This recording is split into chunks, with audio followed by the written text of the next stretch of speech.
Hi అండి, నేను మీ జ్యోతి. Welcome back to my channel Ritkriti sweet home. ఎలా ఉన్నారు? మీ అందరూ బాగున్నారా? నేను చాలా బాగున్నాను. ఈరోజు ఈ వీడియోలో మీతో ఒక లంచ్ బాక్స్ రెసిపీ, ఇంకా నా కిచెన్ క్యాబినెట్స్ డీప్ క్లీనింగ్ ఎలా చేస్తాననేది అయితే షేర్ చేసేసాను. ఇంకెందుకు ఆలస్యం, వచ్చేయండి వ్లాగ్లోకి వెళ్ళిపోదాం. Good morning. ఇలా అయితే నా డే స్టార్ట్ అయిపోయింది.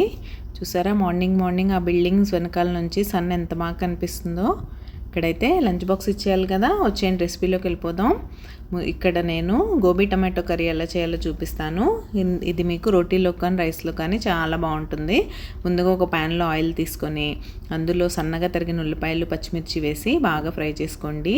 ఉల్లిపాయలు ఫ్రై అయ్యేలోగా మీరు గోబీని అయితే బాగా కట్ చేసేసుకొని మంచిగా హాట్ వాటర్లో వేసి పెట్టేసుకున్నారంటే అది సాఫ్ట్ అవుతుంది. ప్లస్ అందులో ఏమన్నా పురుగులా ఉన్నా సరే వెళ్ళిపోతాయి బయటికి. సో ఇక్కడైతే పసుపు ఉప్పు వేసుకొని ఆనియన్స్ బాగా ఫ్రై చేసుకుంటున్నాను. గోబీ టమాటో కర్రీ కదా, టమాటో అయితే సన్నగా చాప్ చేసుకొని యాడ్ చేసేసుకొని బాగా ఫ్రై చేసేసుకుంటున్నాను. ఇలా టమాటో బాగా మగ్గిపోయిన తర్వాత హాట్ వాటర్లో వేసిన గోబీని తీసి మళ్ళీ ఒకసారి నీట్గా వాష్ చేసుకొని ఇందులో అయితే యాడ్ చేసేసుకుంటున్నాను. గోబీ యాడ్ చేసిన తర్వాత బాగా మిక్స్ చేసుకొని కొంచెం ఆ ఫ్లేవర్స్ అన్నీ గోబీకి పట్టిన తర్వాత మీరు కొద్దిగా ధనియా పౌడర్, కొంచెం రెడ్ చిల్లీ పౌడర్ అయితే వేసుకొని బాగా మిక్స్ చేసుకొని సరిపడా వాటర్ పోసుకొని లిడ్ క్లోజ్ చేసేసుకొని మగ్గిచ్చేసుకున్నారంటే ఎమ్మి గోబీ టమాటో కర్రీ రెడీ అయిపోతుంది. ఇది మీకు చపాతీ, రోటీ, రైస్ ఎందులో కన్నా బాగుంటుంది. పిల్లలు కూడా చాలా ఇష్టంగా తింటారు. ఒకసారి అయితే తప్పకుండా ట్రై చేసి ఈ రెసిపీ మీకు ఎలా అనిపించింది అనేది కామెంట్ సెక్షన్లో కామెంట్ చేసేయండి. ఇక్కడైతే నా కర్రీ రెడీ అయిపోయింది. ఫైనల్గా మీ దగ్గర కొత్తిమీర కనుక ఉన్నట్లయితే కొత్తిమీరతో గార్నిష్ చేసేసుకుంటే మంచి ఫ్లేవర్తో రెడీ అయిపోతుంది. నేనైతే ఇక్కడ కొత్తిమీర వేసేసుకుంటున్నాను. కొత్తిమీర కూడా వేసేసుకొని మిక్స్ చేసేసుకుంటే లంచ్ బాక్స్ రెడీ అయిపోద్ది. ఇలా లంచ్ బాక్స్ పెట్టేసి హస్బెండ్ ఆఫీస్కి పంపించేశాక ఇంకా మామూలే కదా, ఆ రొటీన్ అయితే స్టార్ట్ అయిపోతుంది. ఇక్కడైతే నేను నిన్నటి బట్టలన్నీ తీసుకొచ్చి ఫోల్డింగ్ కోసం పెట్టుకున్నాను. ముందుగా ఏ వర్క్ చేయాలన్నా ప్రశాంతంగా కూర్చొని టీవీ ఆన్ చేసుకొని ముందుగా వాటర్ అయితే తాగుతాను. నేను వాటర్ తాగేసి చక్కగా ఫుల్ ఎనర్జీ తెచ్చేసుకొని బట్టలు ఫోల్డింగ్ స్టార్ట్ చేసేస్తాను. విడిగా అయితే నేను అందులో ఏ వెబ్ సిరీస్ వచ్చాయా అని వెతుకుతూ ఉంటాను. ఒక్కోసారి ఆ వెతకడంలోనే బట్టలు ఫోల్డ్ చేయడం కూడా అయిపోతుంది, వెళ్ళిపోతాను సర్దేయడానికి. బట్ ఇప్పుడు అలా వెతుక్కోవాల్సిన అవసరం ఏం లేదు కదా, డైరెక్ట్ బిగ్ బాస్ 24/7లోకి వెళ్ళిపోయి అది ఆన్ చేసుకొని చూసేయడమే. ఇక్కడైతే నేను అదే చూసేస్తూ బట్టలన్నీ ఫోల్డ్ చేసేసుకుంటున్నాను. ఇవి 2 days బట్టలండి. ఒకేసారి తీసుకొచ్చేసి నేనైతే ఫోల్డ్ చేసేస్తున్నాను. అంటే 2 days తర్వాత వాషింగ్ మిషన్ వేశాను. అన్నీ 1 goలో వాష్ చేసినవే. వాటిని అన్నిటినీ నెక్స్ట్ డే అయితే ఫోల్డ్ చేసేసుకొని ఎవరి వాళ్ళకి పెట్టేసుకొని తర్వాత నీట్గా కబోర్డ్స్లో సర్దడమే.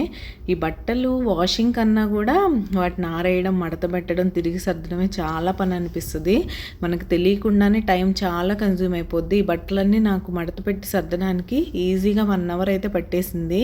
అబ్బా, ఇంత చిన్న పనికి ఇంత టైం పట్టేస్తుందా అనేది అనిపిస్తుంది. అవి మనం చేస్తూ ఉంటాం.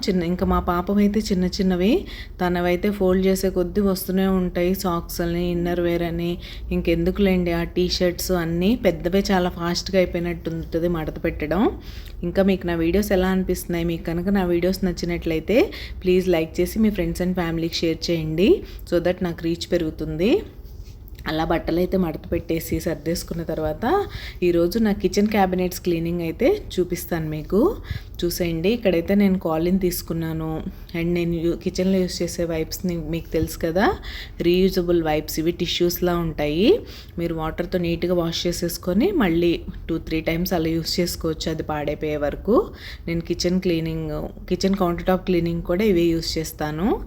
ఇంకా నిన్న మనం టైం మేనేజ్మెంట్ గురించి మాట్లాడుకునేప్పుడు నేను మీతో చెప్పాను కదా, మనము రెగ్యులర్గా చేసే పనులు చేసామా, కిచెన్ నుంచి వెళ్ళిపోయామా అని కాకుండా కొన్ని డేస్లో కొన్ని ఇంపార్టెంట్ పనులకు కూడా టైం ఇవ్వాలి అని. అందులో ఇదొక పార్ట్గా తీసుకుంటాను నేను. Kitchen cabinets and racks cleaning కూడా నేను డైలీ పైన ఉన్న కబోర్డ్స్ వరకు అయితే నేను ఇంట్లో చేసుకునే హోమ్ మేడ్ క్లీనింగ్ లిక్విడ్ ఉంటుంది కదా, అది వైప్ చేసేసి నైట్ టైం ఒక వైప్ ఇచ్చేస్తాను, అదైతే స్ప్రే చేసేసి. బట్ ఇలాంటి డీప్ క్లీనింగ్ అయితే నేను వీక్లీ వన్స్ 10 డేస్కి ఒకసారి చేస్తూనే ఉంటాను. ఇవి లైట్ కలర్ కదండి, చాలా త్వరగా తెలిసిపోతుంది దాని మీద ఏమన్నా పడినా సరే. ఒక్కొక్కసారి వాటర్ డ్రాప్స్ అవి కూడా పడిపోతాయి మనకు తెలియకుండా. ఇవి హాట్ వాటర్ అవ్వడం వల్ల అదొక పెద్ద మరకలా కనిపిస్తూ ఉంటుంది. సో నేను ఇలా డీప్ క్లీనింగ్ అయితే చేసుకుంటూనే ఉంటాను. ఇప్పుడైతే నేను 10 డేస్కి ఒకసారి 15 డేస్కి ఒకసారి చేసేప్పుడు హోమ్ మేడ్ క్లీనింగ్ లిక్విడ్ కాకుండా ఇలా కాలిన్ అయితే స్ప్రే చేసి ఈ వైప్తో మంచిగా వైప్ చేసేసామంటే మంచి షైన్ అయితే వస్తుంది. ఇక్కడ మీరు నా కబోర్డ్స్ చూసేయచ్చు, కిందవన్నీ క్లీన్ చేసాను, క్యాబినెట్స్ చాలా నీట్గా ఉన్నాయి కదా. లైట్ కలర్ అవడం వల్ల ఎంత బాగా కనిపిస్తుందో. మళ్ళీ ఒక 2-3 డేస్లో నార్మలే మళ్ళీ చేసుకోవాలి. ఇప్పుడైతే పైన వాటికి వచ్చేసాను. ఇక్కడ కూడా కాలిన్ స్ప్రే చేసేసి నీట్గా క్లీనింగ్ అయితే చేసేస్తాను. ఈ చిమ్నీకి అటు ఇటు ఉన్నాయి చూసారా, ఆ 2 క్యాబినెట్స్ అయితే బాగా గ్రీజీగా అయిపోతాయండి స్టవ్ దగ్గరే ఉండడం వల్ల. చిమ్నీ ఆన్ చేసిన, ఎగ్జాస్ట్ ఆన్ చేసినా కూడా. నా exhaust fan and chimney cleaning కూడా మీకు ఒకసారి నేనైతే షేర్ చేస్తాను. మీలో ఎవరైనా సబ్స్క్రైబ్ చేసుకోకుండా మన ఛానల్ చూస్తున్నట్లయితే ప్లీజ్ సబ్స్క్రైబ్ చేసుకొని నన్ను సపోర్ట్ చేయండి. మీరు సబ్స్క్రైబ్ చేసుకున్న తర్వాత బెల్ ఐకాన్ ట్యాప్ చేస్తే 3 ఆప్షన్స్ వస్తాయి. అందులో ఆల్ సెలెక్ట్ చేసుకుంటే నేను ఏ వీడియో అప్లోడ్ చేసినా మీకు వెంటనే నోటిఫికేషన్ వచ్చేస్తుంది. మీకు ఫ్రీ టైం ఉన్నప్పుడు చూసేయచ్చు. ఇక్కడైతే ఇంకా చిమ్నీ కూడా క్లీన్ చేసేస్తున్నాను. చిమ్నీ కూడా అంతే, రోజు నైట్ టైం క్లీనింగ్ రొటీన్లో భాగంగా నేనైతే క్లీన్ చేస్తాను. కానీ ఇప్పుడు ఇది డీప్ క్లీనింగ్ కదా. ఇక్కడైతే ఫస్ట్ ఆ కబోర్డ్స్ అన్నీ క్లీన్ చేసిన టిష్యూతోనే ముందుగా దీన్ని క్లీన్ చేసేస్తున్నాను. ఆ తర్వాత దాన్ని డిస్కార్డ్ చేసేసి మళ్ళీ ఫ్రెష్ టిష్యూ అయితే తీసుకొని మళ్ళీ క్లీన్ చేస్తున్నాను, ఇవన్నీ స్ప్రే చేసేసి. ఇక్కడైతే ప్లేట్స్ ర్యాక్ ఉంటుందండి, ఈట్ హెల్దీ బీ హ్యాపీ అని ఉంది కదా, ఆ క్యాబినెట్ లోపల ప్లేట్స్ ఆర్గనైజర్ ఉంటుంది. మా ఇంట్లో ప్లేట్స్ అన్నీ అందులోకి వెళ్ళిపోతాయి. కింద కొంచెం క్రాకరీ పెట్టుకుంటాను, కప్స్, గ్లాస్ బౌల్స్ అలాంటివి. ఇవన్నీ ఇలా నీట్గా క్లీన్ చేసేసుకుంటే ఆ రోజు ఆ సాటిస్ఫాక్షనే వేరు. Clean kitchen is happy kitchen. Kitchen అనే కాదు, నాకు ఏ ఏరియా క్లీన్ చేసినా సరే ఆ రోజు నాకు చాలా ప్రొడక్టివ్గా అనిపిస్తుంది.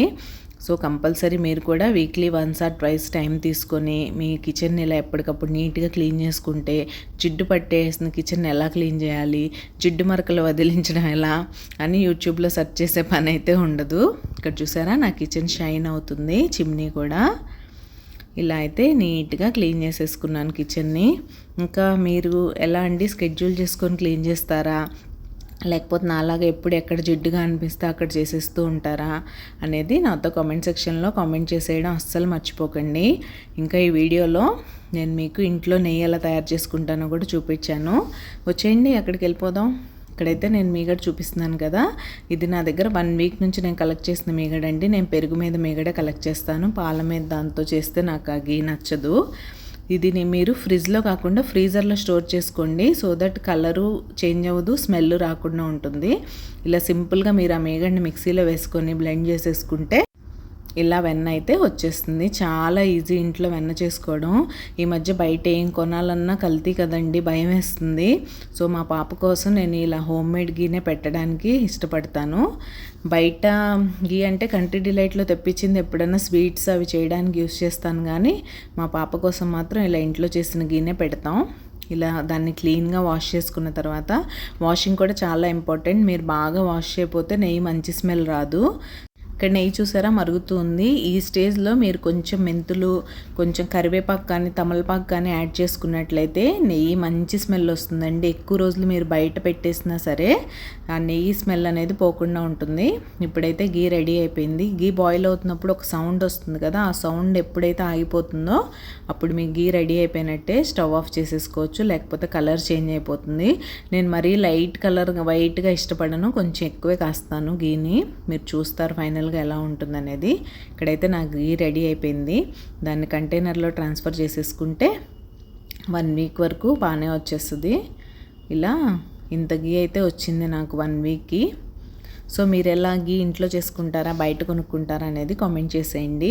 ఇంకా మీరు ఎవరైనా నాతో పర్సనల్గా మాట్లాడాలనుకుంటే మనకి సేమ్ రిత్కృతి స్వీట్ హోమ్ ఐడితోనే ఇన్స్టా అకౌంట్ అయితే ఉంది. అక్కడ మీరు నాకు డిఎం చేసేయచ్చు, మనం మాట్లాడేసుకుందాం. ఇలా అయితే నా హోమ్ మేడ్ గీ రెడీ అయిపోయింది. ఎంత మంచి స్మెల్ వస్తుందో, అబ్బా.